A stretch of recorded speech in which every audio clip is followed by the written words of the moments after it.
அண்ணா பேர் சொல்லு. பேர் என்ன?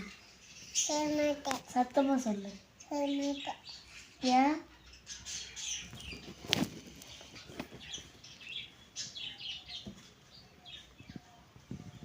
ஏபிசிடி சொல்லு. சத்தமாக சொல்லு. காது இ சொல்லு. 1 2 3 சொல்லு. காது கேட்கல. சொல்ல மாட்டியா? சரி ஏபிசிடி சொல்லு. பிரியாணி சாப்பிட்றியா? சரி ஸ்கூல் போறியா?